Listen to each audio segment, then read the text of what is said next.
50 years ago, on June 5th of 1967, the tiny nation of Israel launched a preemptive military strike against the three Arab nations bordering their tiny nation of just 2.5 million people. This was their fourth war in just 20 years. Egypt, Syria, and Jordan, and many other Arab nations had been publicly declaring how they were going to annihilate every Jewish child, woman, and man in Israel, to kill them all. That war only lasted a highly appropriate 6 days. All three nations had surrendered in humiliation by the end of that sixth day, despite having dramatically greater and more powerful military weapons provided by the Soviet Union, greater military funding, a vastly superior number of soldiers, and a murderous hatred for Israel and the Jewish people. But on the seventh day, after Israel's total victory, Israel rested, with no fear of being murdered in their sleep by their Arab neighbors. This war shocked the world. Almost universally, Israel was expected to be annihilated, but no one would come to their defense. Not the United States, not Britain, unlike the Suez Canal War in 1956, when Britain and France sent troops into that war as allies of Israel, although that was due to their commercial interests and not for the benefit of Israel. This six-day war has been endlessly studied by military students and historians all over the world due to the lightning speed of the unlikely Israeli victory and the series of mistake after mistake after mistake made by the three Arab nations that had promised the Arab community to wipe out the Jewish people from Palestine. We'll be considering some of this history and the invariably fortunate coincidences that brought about a swift and decisive victory that more than tripled Israeli territory. This war can be compared to other battles fought by the Jewish nation that are recorded in the Bible, both past and particularly one future battle, frequently referred to as Armageddon, identified due to the location of this still future battle.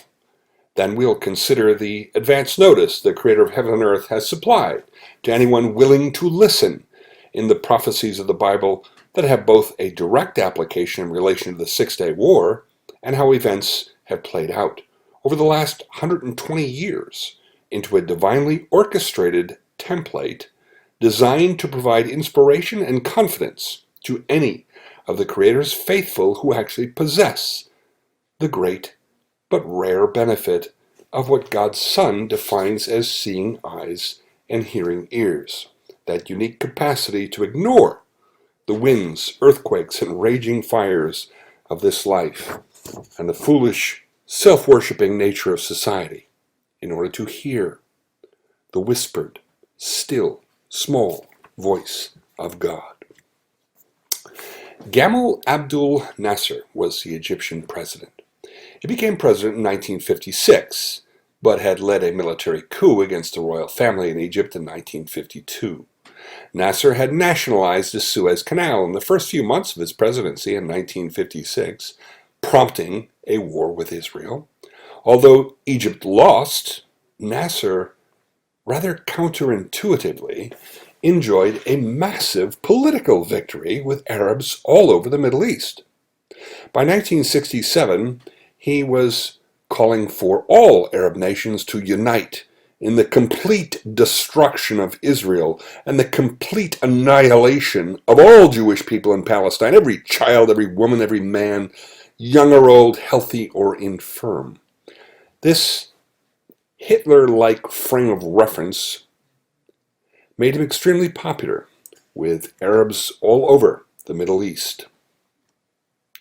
He formed a military alliance with King Hussein in Jordan, actually having an Egyptian general placed in charge of the entire Jordanian military. His hate speech emboldened Arabs everywhere. One Syrian general made a public declaration that if he were given military control of all Arab armies, he would wipe out Israel in just 6 hours. In April of 1967, just less than 2 months from the war, the Syrians provoked the Israeli Air Force into a dogfight. 6 of the Russian MiG jet fighters of Syria were shot down, but not a single Israeli jet was lost in that battle in the sky. At that time, there was no Israeli television. If Israelis had televisions, they would have to watch Arab stations that were all calling for the annihilation of Israel. On May 14th of 1967, one of those fortunate events take place. Russia delivers intelligence to their Syrian and Egyptian allies that Israel military were deploying in large numbers at the Syrian border with an obvious intention to invade Syria.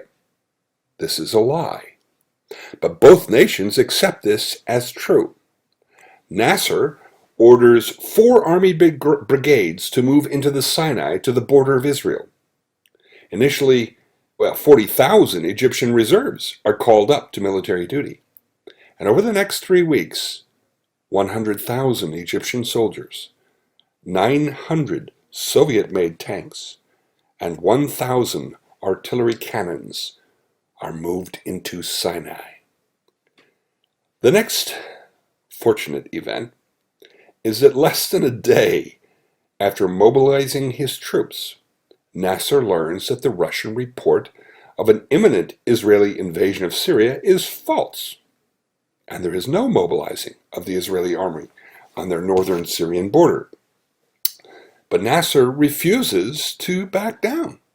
In fact, he provokes Israel with a virtual declaration of war by ordering the removal of the United Nations peacekeeping force from Sinai. The Secretary General of the UN, Uttant, does not even ask for the Security Council's approval. He simply orders all his Middle East peacekeeping force to evacuate immediately. That had been the first peacekeeping force to ever be deployed by the United Nations, placed there following the end of the Suez Canal War. This gave Egypt complete control over the Straits of Tiran. The Egyptian military demanded that all ships headed to or from the Israeli port of Eilat be forbidden passage, shutting off 90% of Israel's oil imports. The Arab people across the Middle East demonstrate an absolute bloodlust for killing the Jewish people. Russia keeps telling Egypt not to start the war. President Johnson in the United States tells Israel not to start the war, but all he will do is to encourage Egypt to open the Straits of Tiran to Israeli shipping. He also refuses to provide any military support to Israel's defense, unless, of course, Russia directly engages militarily through Syria and Egypt. 4 days before the war starts, Levi Eshkol, the Prime Minister of Israel, resigns his post as defense minister due to the insistence of his generals after a disastrous live speech he gave earlier that day.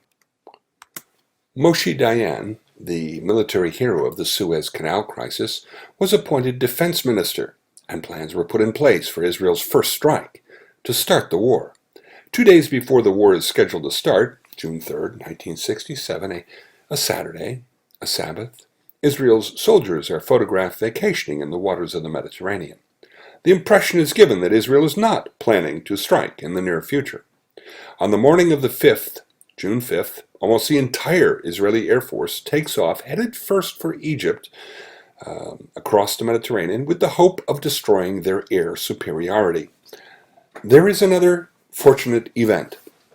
A Jordanian radar operator actually witnesses some Israeli jets taking off. He sends a coded message to the Egyptian military that the war has begun, that Israel is attacking. But Egypt had changed their communication protocols the day before, and with a new frequency and a new code. They had not notified the Jordan army and never received the warning. They were caught completely by surprise. The almost 200 Israeli jet fighters flew at 500 miles per hour, just 100 feet above the ground and water, out of radar range, so they might not be engaged by the formidable anti-aircraft weapons supplied by to Egypt by the Soviet Union. But yet another fortunate simultaneous event was that Arab leaders were reviewing the Egyptian military deployment in Sinai that morning. General Emir of Egypt had issued a warning that no anti-aircraft weapons were to fire without a direct order from the high command. The guns were silent. Not a single alert siren preceded the attack, and every single Egyptian military jet fighter and bomber were sitting on the ground that morning. Not a single airplane was in the air when 5 of their Air Force military bases were hit simultaneously by the Israeli Air Force, first taking out the runways to prevent any planes from taking off, and then picking off each aircraft. Another odd coincidence is that there was no wind that morning. There was nothing to divert the Israeli bombs from their targets that particular morning at all of those Egyptian military air bases. Within 3 hours, 280 Egyptian fighters and bombers and virtually 100% of their runways had been destroyed across their 11 air bases. In the next 2 hours, the Syrian Air Force is destroyed, and it only took a few minutes to cripple the Jordanian Air Force. 15 minutes after the first simultaneous Israeli attacks on the Egyptian Air Force, at 8 a.m. on June 5th, 1967, Israel launches its attack into the Sinai Peninsula with its tank brigades at 3 separate points. The order Red Sheet is given, and the Israeli tank formations race into the Sinai. Egypt has modern Soviet-supplied T-55 mid-range tanks. Israel has leftover World War II Sherman tanks that they have dramatically modified and outfitted them with custom treads that would allow them to travel over sand dunes where their enemies would never expect them to come from. They changed the guns out to give them a longer range capacity, with the ability to fire with accuracy from a greater distance than the Egyptian tanks. The Israeli tank commanders had an order: do not stop. Just keep going. After only 36 hours of fighting, the Egyptian army is given an immediate retreat order. They had lost 10,000 men and 700 tanks. The vastly outnumbered and outgunned Israelis had only lost 1,400 men and 60 tanks. The next fortunate event is that despite these humiliating defeats, Nasser actually boasts to Syria and Jordan and to the Egyptian people that Egypt is crushing Israel, that his people have shot down 23 Israeli jets and were advancing into Israel territory. Interestingly, Israel is not denying these false reports. Moshe Dayan, the defense minister, had ordered complete radio silence in Israel. Not even the Jewish people knew of the incredible victories in the Sinai and the complete elimination of the 3 nations' air forces. The Israeli people, the Arabs, and the world think Israel is facing certain death due to these incredible lies. Israel is even jamming the radio communications of the Egyptians. Nasser advises King Hussein to send his troops into Israel in order to cut Israel in half by advancing to the Mediterranean Sea, which is less than 11 miles at one point between the Jordanian border and the seashore. Syria has reinforced Nasser's lying boasts about Israel's repeated defeats, and Israel warned Jordan to stay out of this war, and in turn, they would not attack Jordan. This was not the will of the Creator of heaven and earth. Jordan is drawn into the war by Nasser's boastful lies, so that they could avoid the embarrassment of not being part of the anticipated glorious Arab victory over the Jewish nation. Within a day, Jordan's attack is reversed into a panicked retreat. In the first 2 days of the war, Israel defeated Egypt in Sinai. In the next 2 days, they defeat Jordan and take over the West Bank, all the way to the Jordan River and the Dead Sea.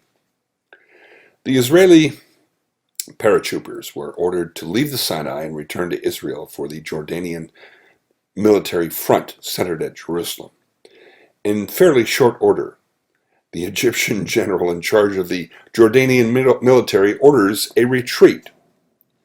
The old city of Jerusalem then comes under Jewish control for the first time in about 2,000 years.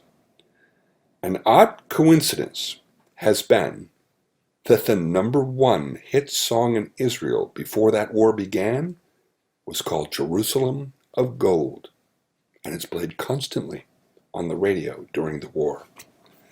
An interesting item in the defeat of Egypt and Jordan was how Nasser and Hussein came up with the idea of claiming their humiliating defeat before Israel on Americans and British, that they were going to claim that they were fighting for the Israelis. Now, the interesting part is that this phone call was taped by the Israelis, who were listening secretly to their phone calls. And this tape was shared with the USA and British in advance of those defensive sputterings of Nasser and Hussein.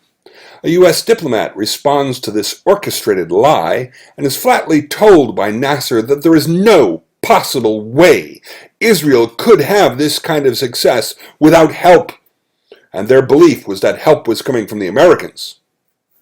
Nasser was actually right about the support, but not the source. It wasn't the Americans or the British that were providing that incredible Israeli success.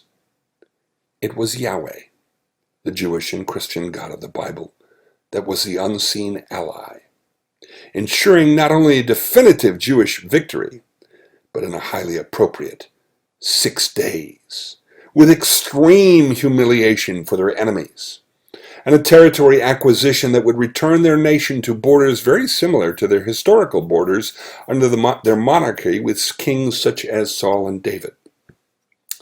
Nasser wasn't wrong about a secret Israeli ally. He was just wrong about which ally. All that was left after Egypt's and Jordan's lightning defeats was Syria, with its formidable entrenchment in the Golan Heights, with battlements hidden all through the elevated rocky terrain. But years before, the most famous of all Israeli spies, Agent 088, Eli Cohen, had infiltrated the high command of the Syrians. He was a Jew that had grown up in Egypt, but he was actually a Mossad agent. Mossad is Israel's counterpart to America's CIA and Britain's MI6. Cohen had actually visited the Syrian artillery bunkers on the Golan Heights. He had recommended the Syrians plant shade trees around those trenches to give some relief to the Syrian soldiers from the severe summer sun. And the Syrians actually did plant trees, as they are still there today by these former Syrian artillery bunkers. Agent 088 had provided clear target identifications for the Israeli army, as there are not many trees in the Golan Heights. Sadly, Eli Cohen was discovered 2 years before the 1967 war, sending a coded radio message to the Mossad from his home in Damascus. He was tortured, interrogated, publicly hung on Syrian television before the Mossad could launch a rescue mission. Agent 088 had no exploding pens or cars to become submarines or jet packs. His execution was celebrated by Arabs everywhere. but his intelligence gathering for the Israeli IDF had been crucial in their success in the Six-Day War 2 years after his death. With the similarly lightning-fast defeat of the Syrians and the capture of the Golan Heights by the IDF, the Israeli Defense Forces advanced within 40 miles of Damascus, the Syrian capital city. Now, what happens next is equally miraculously fortunate, at least from the perspective of God's will. Israel is willing to return the captured territory for a promise of peace and no more aggression from the Arab nations. The Arabs actually refuse. It was that refusal of the Arab leaders meeting at Khartoum, Sudan in late August of 1967 that actually created the Palestinian refugee crisis. Israel offered back the lands they had taken in exchange for peace. This was promoted by both the Americans and the Soviet Union. The Arab leaders responded with 3 definite no's. No recognition of Israel as a political entity with any right of sovereignty. No peace with Israel. No negotiations with Israel. Amazingly, Israel is forced to keep the territory they had won. Even in abject, humiliating defeat, there is no peace even imagined with Israel. The Palestinian refugee situation that is blamed on Israel today was actually prompted by the refusal of the Arab nations to take back the land that they had lost. And of course, the Soviet Union immediately started restocking Egypt and Syria with military weapons, even shipping 200 crated MiG fighter jets to Egypt following the war.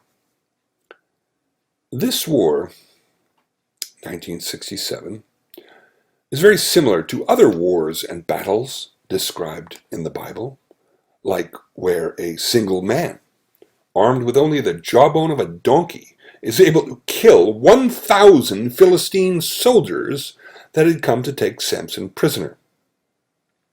The 1967 war is similar to how a huge Assyrian army was besieging Jerusalem during the reign of King Hezekiah, but one morning they wake up to find 185,000 of their fellow soldiers had died in their sleep during the night. They too retreat, completely humiliated, back to Assyria. The Six-Day War also is reminiscent of when another 3 neighboring nations of Judah come to completely destroy the Jewish nation during the reign of Jehoshaphat. These were Ammon, Moab, and the Ishmaelites of Mount Seir, which would be almost the same borders of 1967 of southwest and northwest. Israel is prophetically instructed to simply go out and meet the invading armies and witness God's defeat of these armies. By the time the Jewish people arrive at the wilderness watchtower at Tekoa, they see the 3 armies, all dead on the ground in front of them, having attacked each other. Just like in 1967, the Jews take the spoils of their enemies who wanted to kill them and take their land. It takes 3 days just to transport the wealth from the dead bodies and camp of these 3 armies back to Jerusalem. The miraculous victory of the nation of Israel in the Six-Day War of 1967 was not really anything new. It was certainly shocking to the whole world 50 years ago, but it wasn't unprecedented in the history of the Jewish nation. So, what does all this have to do with the testimony of the Creator of heaven and earth that can be easily found in the Bible without much difficulty at all for anyone that cares to see with seeing eyes and hear with hearing ears? God made it clear in repeated prophecies that the resurrection from the dead of the Jewish nation of Israel would be the sign identifying the generation when he would send his resurrected Son back to earth and require full global enlightenment and political submission to his son's authority, beginning at Jerusalem. Just 2 days before Passover, when Jesus was to die, he offered detailed prophecies to 4 of his closest disciples on the Mount of Olives, overlooking the Temple Mount across from the Kidron Valley at Jerusalem. They had asked questions about when the temple was to be destroyed and when Jesus would take political control. In that context, Jesus presented a parable about the death and the resurrection and flourishing of the nation of Israel. In Matthew 24, starting in verse 32, we read the words that Jesus gave to his disciples. He says, "Now learn a parable of the fig tree.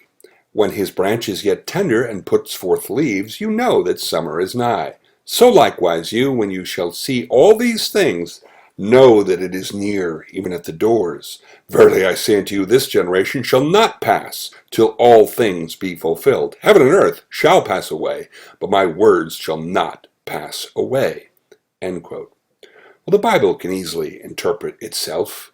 The fig tree is a biblical icon for the nation of Israel, similarly to how we identify the USA with an eagle, Russia with a bear, and Great Britain with a lion. Jesus declared that when that national fig tree of Israel would not only reemerge from the death of winter into the rebirth of spring, but actually begin to flourish, that the generation witnessing this would not pass away until everything he had foretold to those 2 sets of 2 brothers 2 days before his death would come true. By prophesying of the spring-like rebirth of the nation, Jesus was presuming the nation's winter-like death. Jesus confirms that understanding with his concluding statement about the passing away of the nation. Jesus says, "Heaven and earth will pass away, but my word shall not pass away." Well, heaven and earth is another form of identification for the nation of Israel that is used very extensively all through Scripture, beginning with God's promise to Abraham that his descendants would be as numerous as the stars of heaven and the dust of the earth. Heaven and earth, all the way through to Peter's prophecy of the destruction of the heaven and earth nation in 2 Peter chapter 3. This rebirth and reflourishing of the Jewish nation of Israel, serving as the timestamp for the generation when God would take direct control of the political operations of mankind on the earth through his Son, was nothing new. Jesus was just referencing the testimony of God's prophets from hundreds of years before. Jeremiah had prophesied in chapter 30 how the Jewish people would be called back to the promised land again from all nations, therefore not referring to simply the Babylonian return. The prophet's concluding statement in that chapter is, chapter 30, verse 24, "The fierce anger of the Lord shall not return until he have done it, until he have performed the intents of his heart. In the latter days you shall consider it." Now it should be understood that the Hebrew word, poorly translated here as latter, is akarit, which is most often translated as end, last, and hindermost. This prophecy of the restoration of the Jewish nation of Israel identifies the last generation, the end generation, what the Bible refers to so often as the time of the end, meaning the end of mankind's freedom for self-determination and self-rule, and the end of their preferred ignorance of divine truths. In Psalm 102, we can read how the hopelessness of the Jewish people, suffering through their global persecution, would be reversed when God would arise and have mercy upon Zion, meaning Israel, and particularly Jerusalem, where Mount Zion is. In verse 16 of Psalm 102, we read, "When the Lord shall build up Zion, he shall appear in his glory." This building up is referencing the same flourishing of the national fig tree the Son of God used in his Mount Olivet prophecy. Not simply the rebirth of the nation, but its actual flourishing or building up. In verse 18 of Psalm 102, we see the same exact time stamp that Jesus references on the Mount of Olives. This shall be written for the generation to come, and the people which shall be created shall praise the Lord. The Hebrew word intentionally mistranslated as to come, as in the generation to come, is acharon, primarily translated throughout the Old Testament as end, utmost, hindermost, uttermost. This favoring of Israel is not a sign for some generation to come, but for the last generation. The same generation Jesus referenced that would witness not simply the rebirth of the national fig tree, but its flourishing. When Jesus, as he declares in his Mount of Olives prophecy, that generation that will witness this, his coming in the clouds of heaven, with great power and glory. Same timestamp. So let's access the most detailed Bible prophecy of the resurrection and flourishing of the nation of Israel and see how it fits into the Six-Day War in 1967.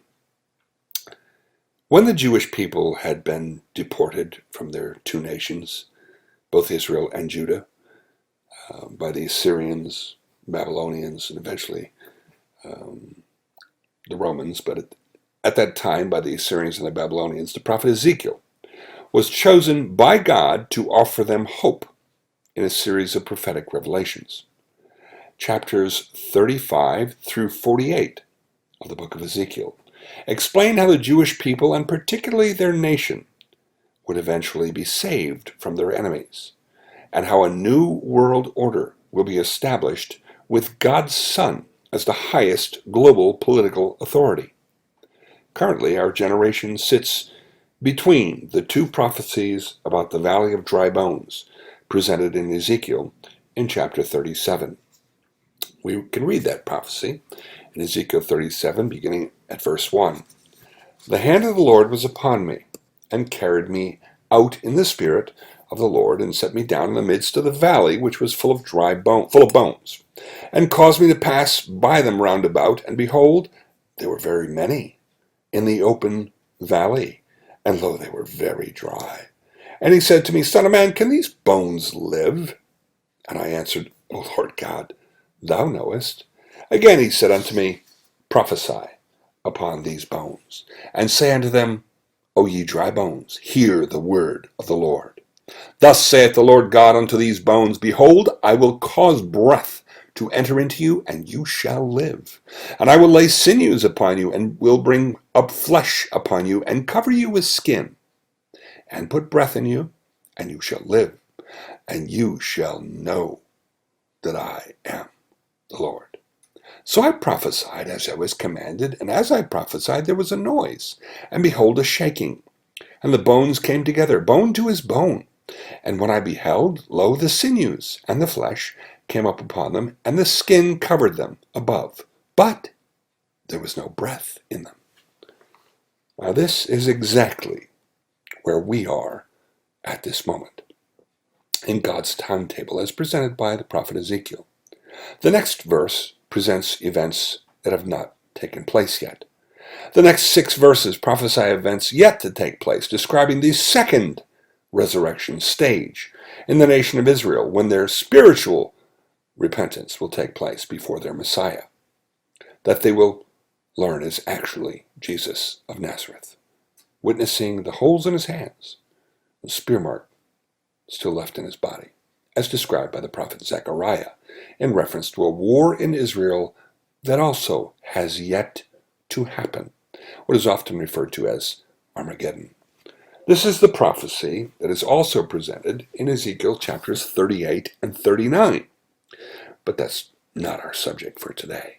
Our point of reference is the miraculous Six-Day War, when the reborn nation of Israel, in the same geographical coordinates, with the actual descendants of the original residents expelled from Palestine in 135 of the Common Era by the Roman Emperor Hadrian following the Bar Kokhba revolt, speaking the same Jewish language that no nation has spoken in almost 2 millenniums, and as of the highly scriptural significant year of 1967, possessing the same capital city of Jerusalem. No people in the history of mankind had ever achieved such a vindication and recovery, such a resurrection that was predicted by so many Bible prophets in extreme detail. Let's just put Ezekiel's resurrection prophecy in the context of 1967's Six-Day War. Ezekiel presents a four-stage political reconstruction described as first, a skeletal reassembly, second, the addition of sinew, thirdly, flesh, and fourthly, skin. We read in verses 7 and 8 of that same chapter. Again, so I prophesied as I was commanded, and as I prophesied there was a noise, and behold a shaking, and one, the bones came together, bone to his bone. And when I beheld, lo, two, the sinews, and three, the flesh came up upon them, and four, the skin covered them above. But there was no breath in them. That is exactly how the flourishing of Israel happened over the 4 wars of the Jewish nation, over the 20 years from the beginning of the War of Independence in November of 1947 to the Six-Day War in 1967. That skeletal reassembly was realized in Israel's War of Independence that began immediately after the unexpected United Nations successful vote to partition Palestine into both a Jewish and an Arab state. Britain had obviously assumed the Soviet Union would use their veto power on the Executive Council to squash the idea of a Jewish state, leaving them free to crush the Jewish presumption that England would actually fulfill their Balfour Declaration promise to create a Jewish state. The whole world was stunned when the Soviet Union voted in favor of establishing the rebirth of the Jewish nation, which coincidentally embarrassed Great Britain rather significantly. That second sinew addition to the national Jewish skeleton would be demonstrated in the second recognized War of Reprisals, running from about 1950 to 1960, when Israel demonstrated a policy of maximum bloodshed in response to the terrorist incursions into Israel by the Fedayeen from Egypt, Syria, and Jordan, targeting both innocent civilians and Israeli soldiers. Israel expected the high blood costs that they would exact for these attacks would deter future attacks. But they underestimated the Arab perception of value for their own people. The third flesh addition stage in Ezekiel's prophecy corresponds perfectly to the war identified with the Suez Canal crisis in October of 1956, running through March of 1957, when Israel returned control of the occupied territory due to pressure from the USA and Soviet Union. After all, there was one more stage: the addition of the skin. Before the 4-stage 20-year prophecy would be fulfilled, before the flourishing of the resurrected nation would qualify to identify the last generation of divine accommodation for optional religious self-delusion and political self-determination. That generation that would witness the flourishing of the national Israelite fig tree and see the favoring of Zion, and the fourth reconstruction stage in Ezekiel's prophecy of the first of the 2 stages of the resurrection of the Jewish nation of Israel. That fourth skin addition in Ezekiel's prophecy corresponds perfectly to the 4th war of Israel, the Six-Day War of 1967, when Israel was not even allowed to return the territories that they had won so quickly and in such a miraculous fashion. Now let's access more of that value that is filtered by God only to those within the enlightened community possessing seeing eyes and hearing ears. One might presume that God should act like all the commercial publicists in our world today, dramatically overemphasizing his providential activity in the world today in order to develop the greatest response within the human race. But he actually does the exact opposite. He hides the great volume of his evidence and testimony for the exclusive value of a very few within mankind, those he is developing to be his saints, the bride of his Son, from within the enlightened community. God's focus in his layered and intentionally complex testimony is developing quality among a few people and not quantity among many people. While he states clearly he would prefer all men to come to a knowledge of his truths and principles, in Timothy, Paul's letter to Timothy, that preference does not diminish his primary goal for developing quality, evidenced by his invariable communication policy of intentional complexity. It's just about the 50th year anniversary of that skin addition to the reconstructed bodies on that valley floor. That 6-day war of 1967 from June 5th to June 10th. So, how would a 50-year anniversary be somehow significant to those few in this world in which our Creator is trying to develop that greater quality and faithful confidence in his plan that prompts behavior that is honorable to the terms of his righteousness? It's just, is it just this golden anniversary application that the societies of this world can easily understand? Or is there something more? Divine law certainly provides a precedent for a 50-year period. This is called a jubilee under the laws of the first kingdom of God that was established at Mount Sinai under Moses. That kingdom of God, for which we have been identified as the generation that will witness its restoration.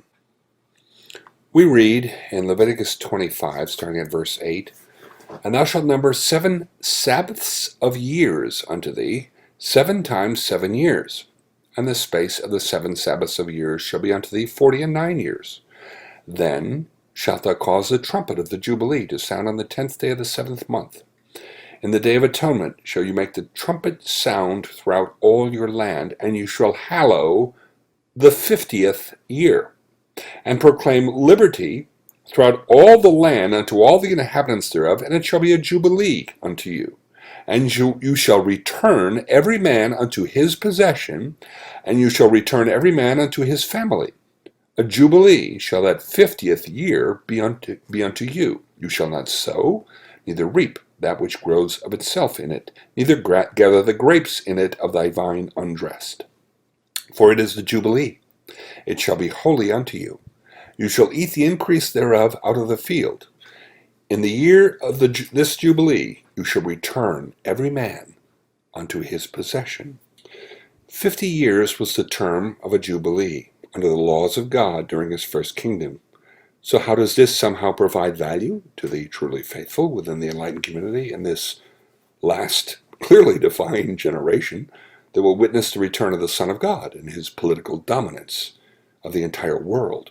Well, do we see this 50-year jubilee divine pattern repeating itself in recent history? Since this 50-year period is supposed to project Jewish freedom, Jewish liberty, the returning to Jewish ancestral lands, perhaps we should take a brief look at history to see if there was some kind of divine precedent for that 1967 timestamp of that incredible 6-day war that resulted in Jewish freedom, Jewish liberty, and the return to ancestral Jewish lands.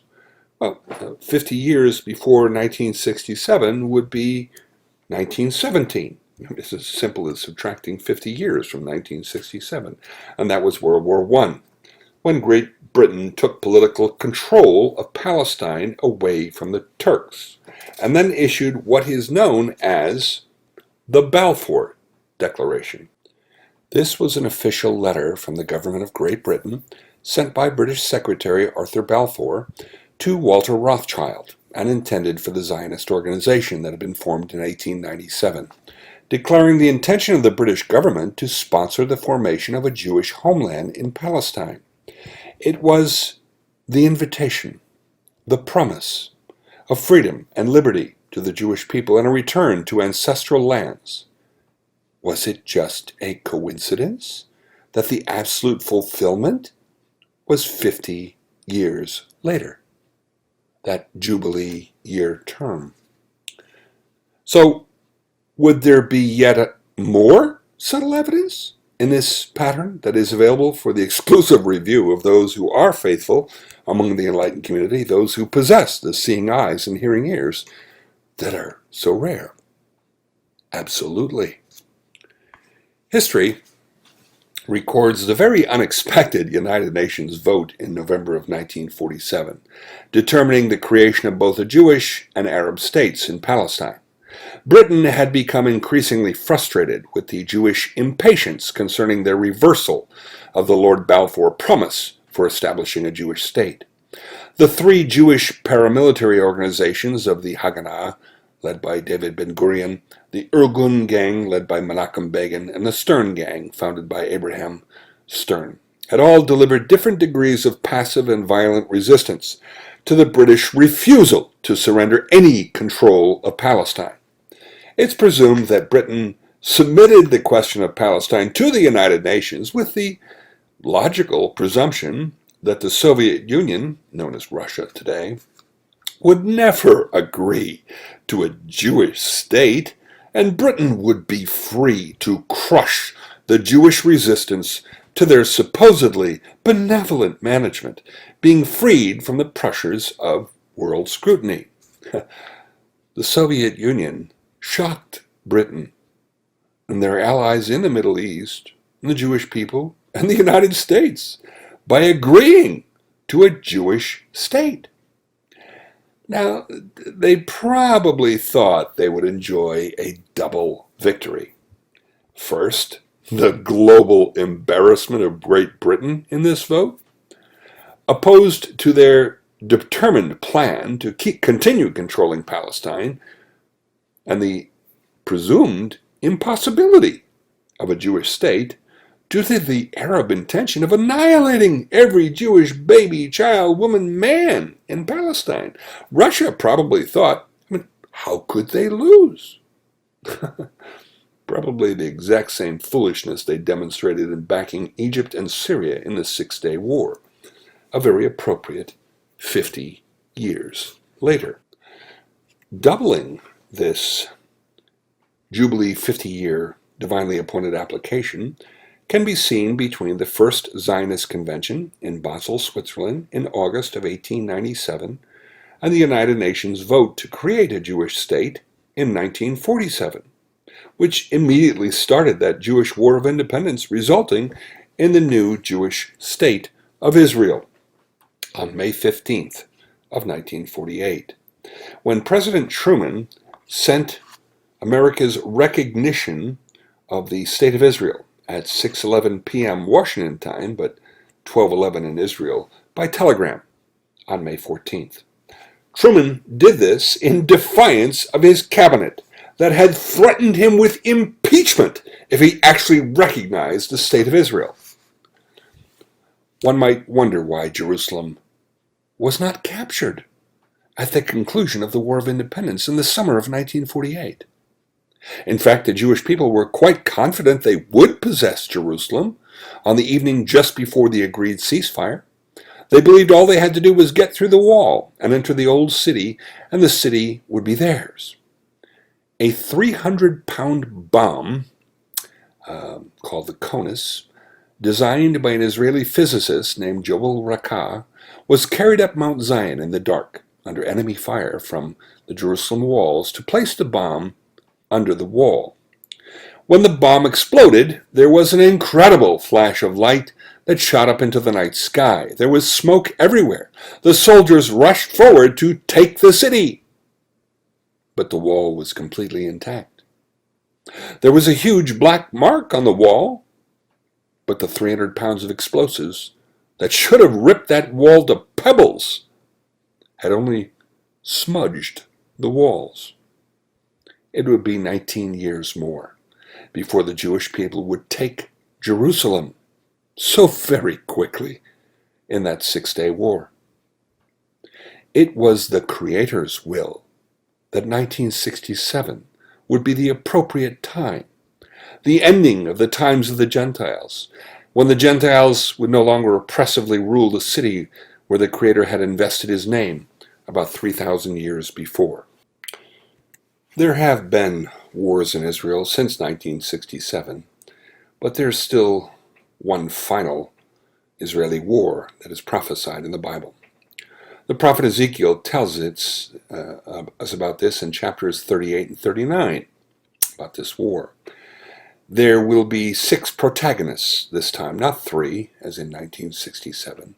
According to the prophet, they will be Russia, Persia, which is now Iran, Ethiopia, Libya, and what Ezekiel defines as Gomer and Togarmah, which would be European nations due to their scriptural identifications. Ezekiel and Zechariah both describe this war fought around Jerusalem with extreme numbers of Jewish casualties. 2/3 of the residents of Jerusalem will be butchered by this Russian-led Gang of 6. But both the prophets Ezekiel and Zechariah foretell of the intervention of the recently returned from heaven Son of God, leading the recently immortalized saints against these 6 Confederate nations, butchering the Jews at Jerusalem. Interestingly, we see the exact same distancing of America and Great Britain from this war as was demonstrated in the War of Independence in 1947 and 48, and also the 6-Day War. Ezekiel tells us in chapter 38 and verse 13, "The merchants of Tarshish, with all the young lions thereof, shall say unto thee, Art thou come to take a spoil? Hast thou gathered thy company to take a prey? To carry away silver and gold, to take away cattle and goods, to take a great spoil?"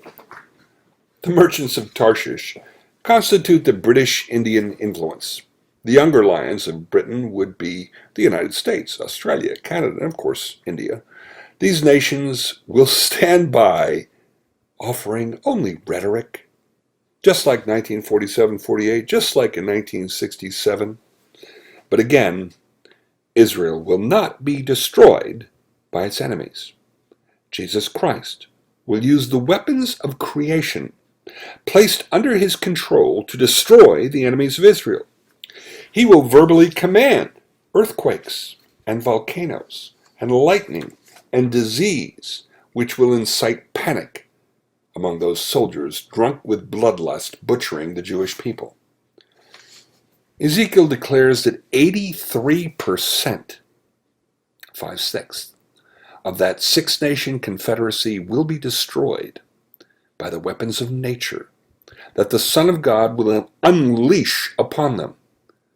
No tanks or fighter jets or bombers or attack helicopters or artillery fire will have any effect on Jesus Christ and the recently immortalized saints accompanying him.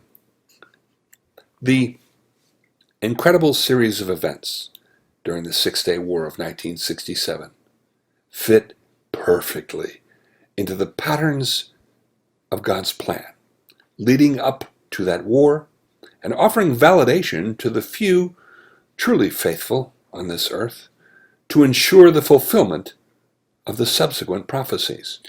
The only real question facing each of us now is whether or not we will be among those immortalized saints, accompanying Jesus when he defeats the Gogian Gang of 6 at Armageddon sometime in the future within our particular generation.